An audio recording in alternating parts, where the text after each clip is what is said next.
So, hi everyone. Welcome to another episode of Unpacking Possibility. I'm your host, Traci Stein, as always. So happy to be here with you. Today, let's talk about kind of a set of tips for holiday survival, a holiday survival guide of sorts. And the reason for that is that holidays generally can be complicated. Probably everybody's seen the movie A Christmas Story, which is hilarious. It's a really old movie, but it's still a classic. And there's all kinds of holiday tension, and it's very funny. But in the modern era, especially, there's a lot going on in the United States. There's a lot going on in the world that can make holiday gatherings even more challenging, right? And it's just the way it's been for a while.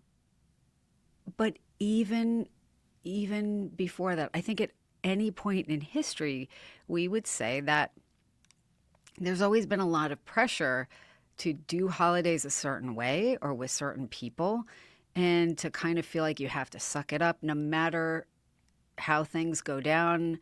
There are all kinds of myths about how we have to be good people.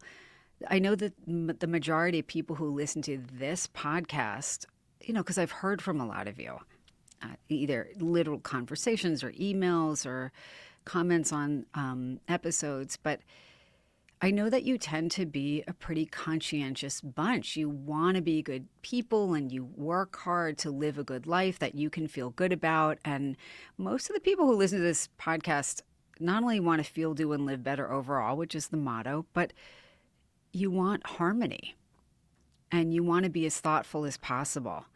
And I think the only challenge in that is when we fail to consider our own needs and feelings because we're so worried about considering everybody else's, right? Because, like my grandmother used to say, and I've said this before, too good is no good. There is a way for us to treat ourselves and our thoughts and feelings with respect and compassion and set limits with other people in a respectful and compassionate way, right? Around the holidays and in general. Having a sip of my tea here. But right now I do think things feel more fraught and a little more, I don't want to say fragile, but I feel like any relationships that maybe weren't fully solid or maybe where there was a little bit of tension have the potential to have more of that now. I also think that the holidays tend to make people regress. And this is what I mean by that. I know I'm sounding like a stereotypical psychologist, but it's true. That saying like you can't go home again, I think what that means is that we return to our families of origin or to our partners' families of origin. And sometimes it's like stepping back in time, not always in a great way. So people might reminisce and talk about the good old days or the not good old days, but they talk about them with humor. But if there are tensions that are pretty significant or unresolved or inflamed now because of things like political differences or other differences, maybe everybody doesn't love everybody's partner or everybody's kid, or, the families expand over the years. Things change. Holiday traditions maybe need to shift a little bit to be thoughtful and respectful of everybody, who's going to be sitting at the table with you. But that can bring up all kinds of stuff. And honestly, if the relationships are somewhat strained anyway, I just want to acknowledge that you're not a bad person if you have feelings about going and spending a day or a few days or a few weeks with somebody or with people that you probably or maybe wouldn't choose to spend a lot of time with. That's completely normal. And I think it's more common than people realize. And if you are somebody that none of this applies to, and your holidays are uniformly harmonious, joyful, merry, and bright, I just want to say, honestly, I love that for you. And this may not even be the episode that you need to listen to because, or maybe it's helpful because you have a partner or a child or an in-law or somebody who does feel differently than you do, and it is a harder thing for them. Um, but again, we go home and we regress to younger versions of ourselves to some extent. We all do, or to earlier times, or to earlier patterns. And even interactions that feel okay for the first 24 hours might not feel that great a few days later when everybody's under the same roof.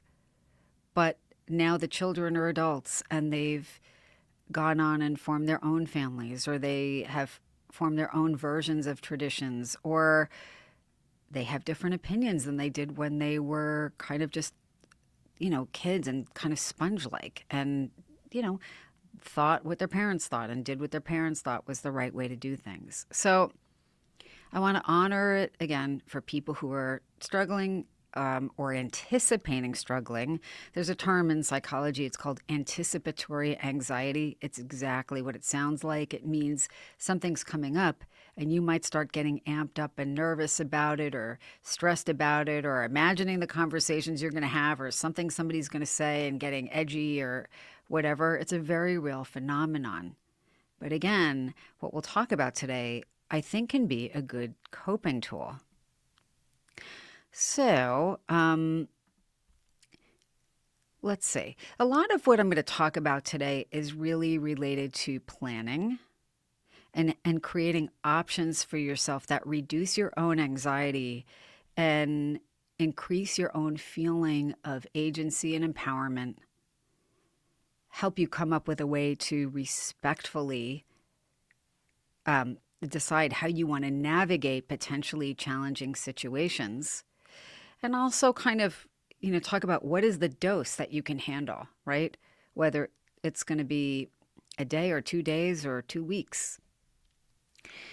Just good things to kind of keep in mind and know. But again, globally, the tensions are higher than ever that I can remember in my lifetime. Nationally, same thing. And of course, this trickles down to families. I'm gonna share a story that's not mine. Hopefully, I won't get in trouble for doing it. But I remember growing up, my parents had they were just very different people, but they had very black and white ideas of what you had to do. You had to see both families every holiday.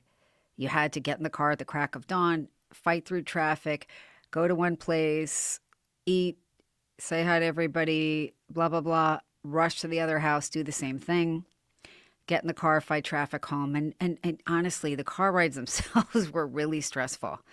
These were like the most, there were interactions I enjoyed at these events, but there was a lot of sucking the joy right out because of the stress involved in trying to navigate everything and make everybody happy. And we all know that that's not possible. And recently, my mother, who just recently turned 81, she's on Facebook, which I'm not sure is such a great idea, but I guess one cousin posted something very specific and very political, and another person who is another cousin related to that cousin and my mother posted something else. And there was, I guess, some tension potentially there. And, that was very distressing for my mother, who had to then share her own post, which sometimes it's better not to. But the point is, I think that that's just emblematic of what's going on, again, across the country, around the world. I don't think we've resolved the differences. And my mother's take on it was, I mean, again, she's 81, so I get taking this perspective. I love all my cousins. I love all my family. I just want everybody to get along. I love you even if I don't agree with you. And that's not always an easy position to take. But even all of that aside, we don't have to like everybody we're related to or that we know or we have to interact with. And I want to just be really clear about that again, the conscientious people who tend to listen to this podcast probably feel a lot of internal pressure to not only like everybody, but be liked by everybody, to try and make everybody happy, to try and keep everything harmonious. There is absolutely no way to make sure everybody likes you. You couldn't possibly please everyone. I've said this before a million times. You're probably tired of hearing it. And I've said this before, there's probably even somebody out there who hated Mother Teresa. And I'm only saying that just because she's generally considered to be a person who truly dedicated her life to helping other people. And there's probably who's like, she's not my favorite or something. And it is what it is. So if Mother Teresa can't get 100% consensus, and plenty of other, quote, good people can't and couldn't, you don't have to either, right? I think we can just take that off the table. But a lot of nice people get really hung up on making everything fine, making everything perfect, making sure everybody's happy, making sure that everybody likes them, or they never say anything that somebody else can't sit with, or that kind of thing. They don't want to not like anybody, and they don't want anyone to not like them. And I just think that's probably taking up a lot of emotional and mental energy, and it's an undoable thing. It's an unreachable goal. So there's this internet meme. There's lots of them, I'm sure, but going around. And one version of it says, "You can't please everyone. You're not a pizza." And, I'm sure there's somebody who hates pizza. There's another one that similarly says, "You can't please everyone. You're not a taco." Again, but you get the idea, right? So don't put that pressure on yourself. So before we even get into the formal 12 things that I'm going to go over, just like an unofficial kind of rule to keep in mind would be, you're not a taco, you're not a pizza. Everybody isn't going to like you.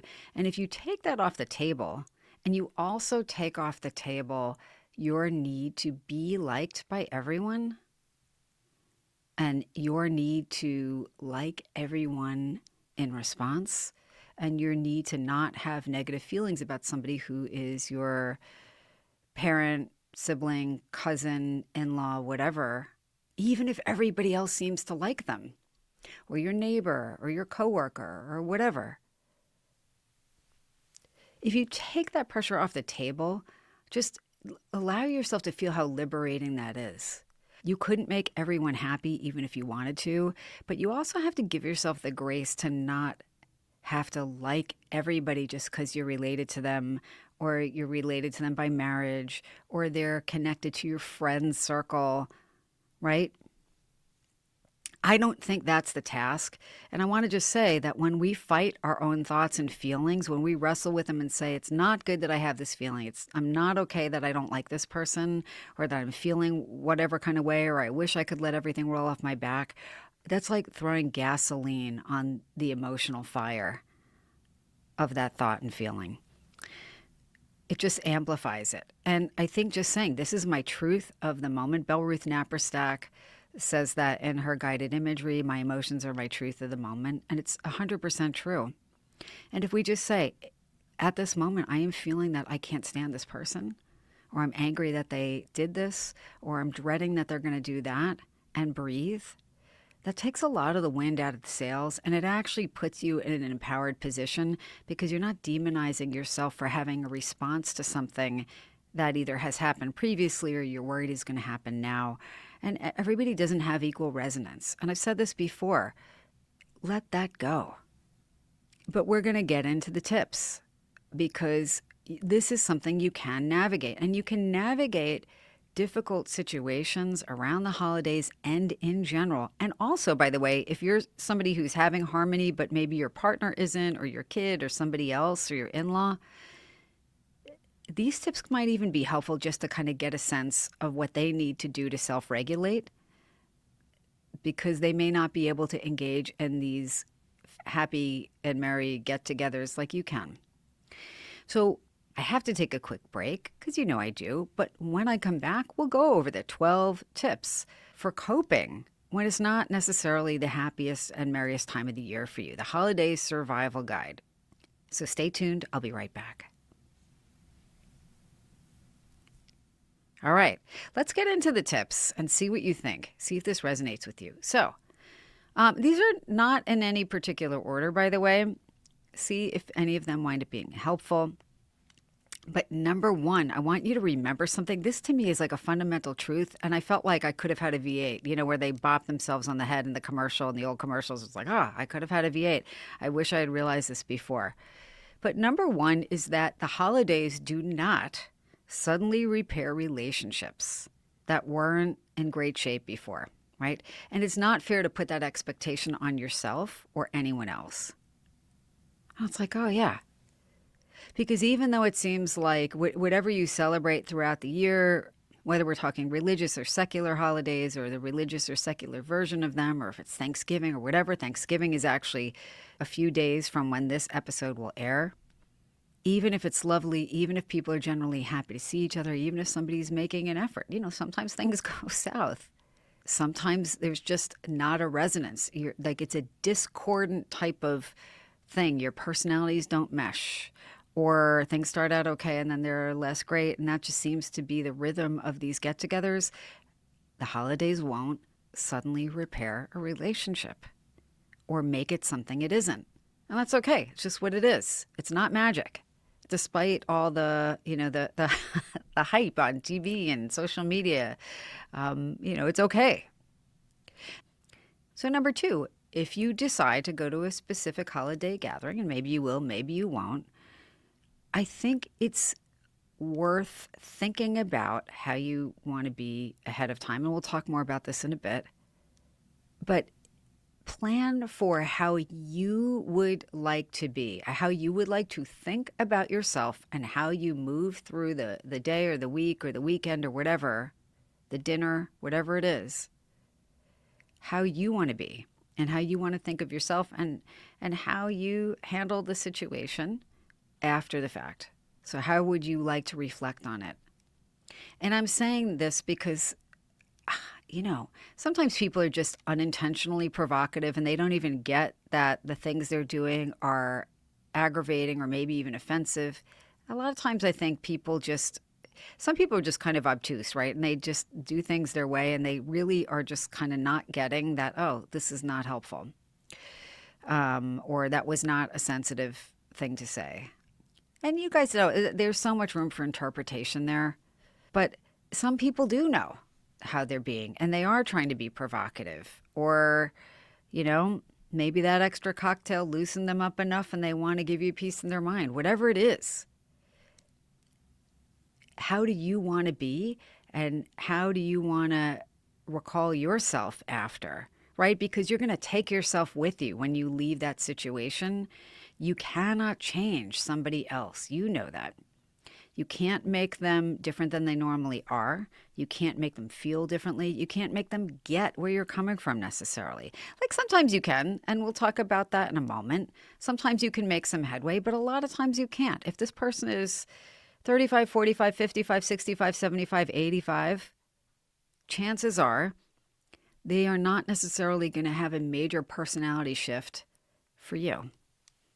I'm sorry. It's just not likely. But you get to choose who you want to be and how you want to be, right? And we'll talk about ways to make that easier for you to be more of who you want to be because you've committed to going to this holiday gathering. So number three, if you have any chaos makers, and again, it's people who you think they kind of like being provocative. They like getting under your skin, or they see you like in some adversarial light and they need to. They might want to draw you into something that leads you to react in a way that you will wish you hadn't. You don't have to engage. You can plan for things to make it easier for you to not go there and let it be on them. If that's their MO, that's their MO. And by now, if you've had a few holidays or more with them, you probably know that already. I might have told this on the podcast before, but this is many years ago. This person has since passed. But someone who was a partner of a family member, I'm not saying who it is, but used to really, for some reason, I think I draw this out in certain people, and it is what it is. This is not a bad person. This was actually a loving person who had a loving relationship with their partner. Again, I'm trying to be very vague. But he used to try to engage me at every event, just like with these digs about, political things and really try and bait me. And in the beginning, I was surprised and I was like, what the hell why is this person doing this? And then I would get annoyed, not enraged, but like, I would just think, like, God, it's only going to be here for a few hours. Why does this person feel the need to do that? And then at some point, I don't like this person was doing, what they did and like trying to, like, what did they say, poke the bee's nest. And I just said, let me ask you a question. And I was really curious. And coming from a place of curiosity is definitely better than coming from a place of anger. It just kind of diffuses it. And some people find it irritating. Doesn't matter though. It's still better than being aggressive in response. And I just said, let me ask you an honest question because I really wanted to know. I'm like, is there anything that I could ever say that would change your opinion? Like anything at all? And this person thought for a minute and said, honestly, no. And I don't think they had ever thought about it. And I said, okay. And I said, do you think there's anything you might say or offer or explain about this that would change the way I feel, given what we've already talked about? And they said no. And I said, okay. And I said, listen, if you still want to try and engage around this, that's fine. But like, I kind of, I don't see you that often. And that was it. That was the last time they ever did it. And I think it's because it's like, I just didn't want to be an adversary to somebody that I could find other things to connect to for the few hours we spent together. Right? It's not always going to go that easily, but like, it wasn't even a part of my conscious plan, but now it might be. And that person just didn't make the same chaos anymore at these events. Not with me anyway. And I didn't, it was a lot better. So number 4, relatedly, I want you to remember that when you're visiting somebody, and again, I don't care if it's a neighbor gathering, I don't care if it's a work gathering, I don't care if it's a family gathering and it's for 2 hours or 2 weeks. You do not have to live with the people that you don't live with. I'm going to say that one more time. You don't have to live with the people that you already don't live with, but you do have to live with yourself. And that really ties into that earlier kind of one about how do you want to be? How do you want to think about yourself when you go home? So again, better to feel good about how you leave the situation, even if another person is committed to being awful or annoying or whatever. And I'm saying this not only as a psychologist, but as a human being. I haven't always not taken the bait. There are times when I've taken the bait, and then I've been honestly more upset with myself than with the person who can't shift into another gear. Like, I might be upset with them, but I have to live with me, not them. So just keep that in mind. Number 5, have an exit plan, because whether that is a temporary thing where you just, somebody's being however they're being, and you remove yourself from the situation and you go for a walk outside, if that's possible. Or you say, I'm going to help out. I'm going to do some dishes in the kitchen or whatever. Just where you're literally changing the room that you're in. That can help you reset. And it just removes you from the potential to be more aggravated or get into something that's really not worth it. If there are kids there, maybe it's, go play a game with the kids. Let them show you what they're watching on TV or some book or toy that they brought. But removing yourself temporarily is a socially appropriate way of bringing the temperature down because you're just not there to engage. And if you do that early enough in the potentially problematic interaction, it's not going to escalate to the point where you're like telling them where to go and then, getting in the car and screeching out of the driveway. Try and avoid that if you can. Number 6, I think this is important, and all these things relate, but decide what your go versus no-go behaviors are for you and for the other person, the potentially problematic person or persons. So again, it does not mean trying to control everything somebody else does or feels. That's a complete waste of effort because you cannot do it. I can't, you can't, no one can. Can't change how somebody else feels, can't change how they express themselves unless it's your kid and you're just going to like send them to their room. Even that's not that great. But if it's another adult, your parent, somebody else's parent, your sibling, somebody else's, your cousin, somebody's partner, what's your go versus no go behavior? So if somebody says something and it's irritating or annoying, whatever, again, if I'm using some of the other tips, I can remove myself temporarily, whatever. But if it's something that really crosses a line, it that's different, and you have to know what your lines are, and that's where I think preparing before you go to an event is really worthwhile. If you know what your no-go behaviors are, like somebody uses a, a slur with you, I mean, for me that would be a no-go behavior. Somebody gets completely ossified, they've had way too many drinks and now they're just belligerent, that would be a no-go behavior. That's where I'd be like, all right, I'm going to head out now. That kind of thing. Somebody insults your partner. And I mean where it's like you've decided this is a line. And it's probably a line that you have created in your mind and you're clear on because it's happened before. And, if it's bad enough that maybe that's the last visit. And I think that's okay too. I don't think anybody's obligated to spend time with anyone else. If somebody's like abusive, really disrespectful, I think that's your sign. So that's that. But you need to know what that is. Again, that's not the same as making sure everybody agrees on everything. That's not how it goes. But, if you're having people at your house, you can set the tone too. And you being respectful and, nipping things in the bud or having a conversation ahead of time. If there's a real elephant in the room about these get togethers, that's maybe worth a phone call or a Zoom call before the visit. If there tends to be things that are really problematic. And if there's an elephant in the room, I tend to think it's usually worth kind of addressing it. But that said, if the relationship is not healthy enough for you to address it, the person can't take it in, like they're just going to be worse to deal with, you get to decide. Is that crossing a line for you? Right?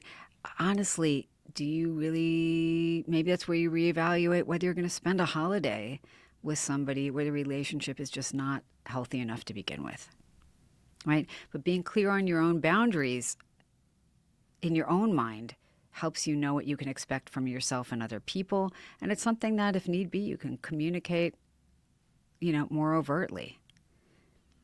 Sometimes a boundary, just relatedly, is going to be that I'm going to go visit somebody for a certain number of hours, and that's it. Or maybe the boundary is you're going to have people at your home because it feels better for you to do it that way. And it's like, we'll do certain things and not others. And if people don't enjoy it, nobody has to stay for the whole time or whatever. If you have somebody who gets really not nice once they have one too many drinks, maybe you don't have a dinner at night. Maybe you have holiday breakfast. Everybody comes to your house and it's coffee and whatever, and then they go on their way. So you get to decide what boundaries are going to work for you and your family. Number 7, if you do choose to engage with somebody, that's totally up to you. And we've touched on this before tonight, but once you decide that you are going to get together with someone, you have to kind of emotionally and mentally commit to doing it and doing it the best that you can, understanding you can't control everything. You cannot control other people. You can't control whether they like you. You can't control what they think and so forth. But the reason I'm saying commit emotionally and mentally, if you're deciding to engage with people over a holiday, it's because if you go into something you've agreed to, but you're super resentful about it, or you're super stressed about it, or it's just not something you can really work with, either inside of you or in the relationship dynamic, then you have to honestly reconsider whether it's worth getting together. This is my opinion. I'm interested in what you think. But again, I feel like if you're going to say yes, you got to kind of, shore up inside a little bit. Number 8 is have a support system available to you, if at all possible. So that could mean a number of things. That could mean that you have a friend that after the visit you're going to get together, I don't know, for coffee or whatever. I'm a little old lady, so I would get together for coffee, but you can do how you want to do it. Um, but you have a friend you can call later or send a text to later and just be like, holy cow, I got through it, or whatever. Or as expected, XYZ unfolded, but we survived, yay. Um, but it's got to be somebody who gets it and that can have a good sense of humor around it. They get why it's difficult for you, even if, you know, even if it wouldn't be as difficult for them. Maybe it's that you and your partner have had enough of a conversation ahead of time that even if the person doesn't say anything, the emotional support is that they get why you feel the way you do or why it's hard. Or you guys silently agree that you're going to only stay so many hours. But having somebody that is aware of the uncomfortable dynamic means you don't have to hold all of the feelings yourself. And again, once we do that, they become less weighty, right? And then you don't have to dwell on it. So, number 9, opt out if you need to. Give yourself permission to opt out of things that feel like things you just really cannot do. At this point in my life, I'm very short on time. I'm overscheduled, and that's just this is the way things are going right now. Like, it's not a bad overscheduled, it's just that my schedule is really pretty filled. I cannot do every single thing I would like to do, and I certainly can't do every single thing I would not like to do. I found that I just have to give myself permission generally and very respectfully to decide not to do certain things at certain times. But I also give myself permission to respectfully decide not to engage with certain people. So that might mean not visiting them at all. That might mean really limiting it. And again, there are people I would really love to see, and I don't get to see enough of them. So sometimes setting limits is just about the availability, or it's about childcare or pet care or whatever it is. There are practical things that make it impossible to do everything we would like to. But again, if it's something you really do not want to do, if there are really solid reasons why, you feel like you shouldn't subject yourself to something or it's just going to be unhealthy for you, I think it's actually okay to just not do it. We're not going to be equally close to everybody in our lives. And I think we just have to honor that. It's okay to say, I've given this my best shot and now I'm kind of done and I need to move on. And also give yourself permission to sit with the fact that everybody won't agree with that. Everybody won't like that. Everybody won't understand that. And unfortunately, that's part of life. Number 10, agree to disagree. Relatedly, again, you got to be okay with the fact that everybody's not going to get where you're coming from and vice versa. But you might overtly say at one of these events, maybe you are going. And it's like with the partner of one of my relatives, again, that I mentioned a few minutes ago, agree to disagree. And you can say that overtly. With love, I am saying I want to respectfully agree to disagree. And you might have to say it a few times. Some people at first will try and push it because they like pushing your buttons, or they just can't understand why you think or feel the way you do, and maybe you feel the same way. Listen, we're only seeing each other for a few hours. Let's just agree to disagree. Let's see, is there anything we can find common ground on? And that's really the flip side of that. What is the common ground? Maybe your personalities just aren't compatible. Maybe you love them, but they routinely do this frustrating thing, or they think you do. Agree to disagree, right? Don't spend the whole night with the person that you have the least good relationship or rapport with. And number 12, when all else fails, Dysfunctional Family Bingo. And years ago, I mentioned this in an article I wrote for Psychology Today. I also think I've mentioned this on a previous podcast episode, but my friend Linda, I'm giving Linda a shout out. I've known Linda since we were 7.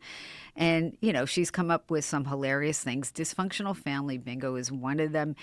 She did not invent it, but she's the person who told me about it. And honestly, it's a mental coping tool that shifts you into the humor that we can find even in really uncomfortable or unpleasant situations. So, dysfunctional family bingo would be just like a regular bingo card. Please Google what bingo cards look like if that is before your time. My grandmother used to love going to bingo. I was actually very good at it. But, bingo would be written, the letters across the top of a bingo card. And then I believe it's 1, 2, 3, 4, 5 down the side. And, somebody would call out, B1 and I3 and whatever. And if you got a complete row across or down or diagonally, you'd yell out bingo and you'd get a prize. I hope I'm doing that justice. So, dysfunctional family bingo is you might actually even just entertain yourself by making a card of your own or just doing it in your mind and jotting down the things that tend to come up that drive you crazy or stress you out.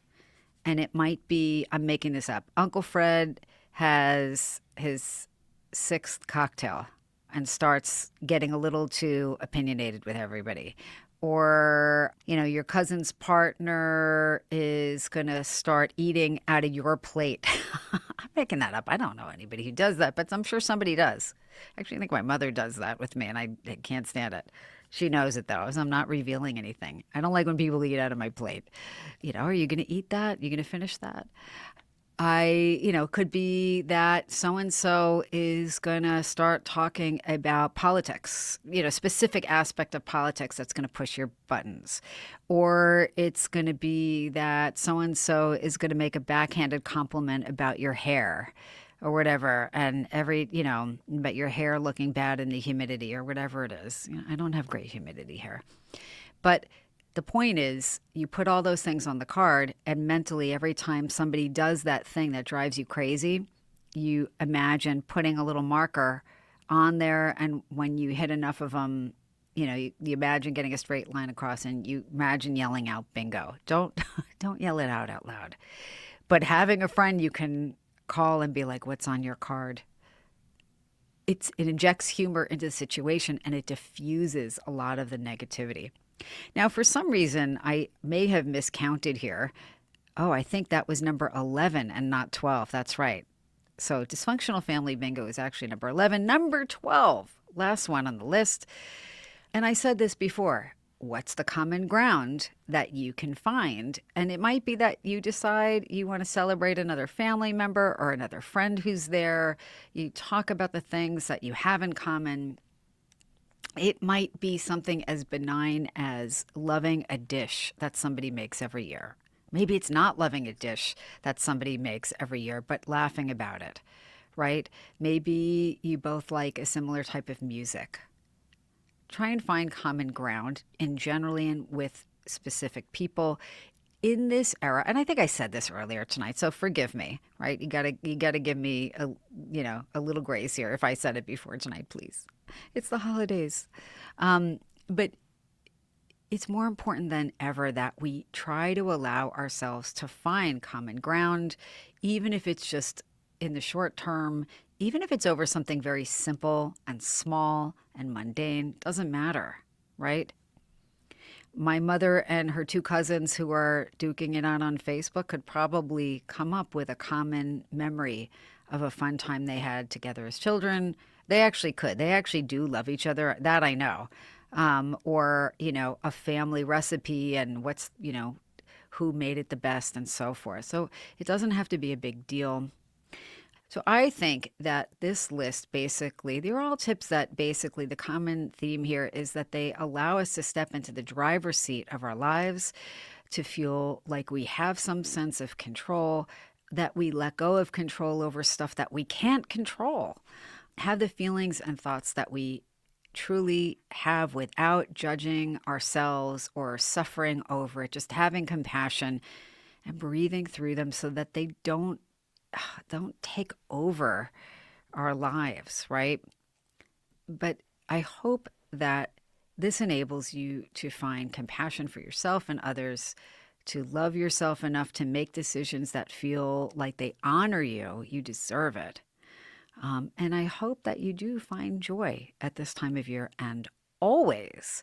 If you're looking for a way to give back to, on the previous episode about doing good, feeling better, and changing the world, there are a few charities that you can check out if you're looking for one to donate to. If you can't donate to a charity, please do just think about, maybe do a little something nice for someone, whether or not you like them, doesn't matter. Um, it could be something really simple. And if you feel like you can't do that right now, even just imagine sending good, loving energy out to the world, and of course, especially to you. And with that, I hope you have a beautiful week. Thank you again for being with me. And as always, until next time, be well.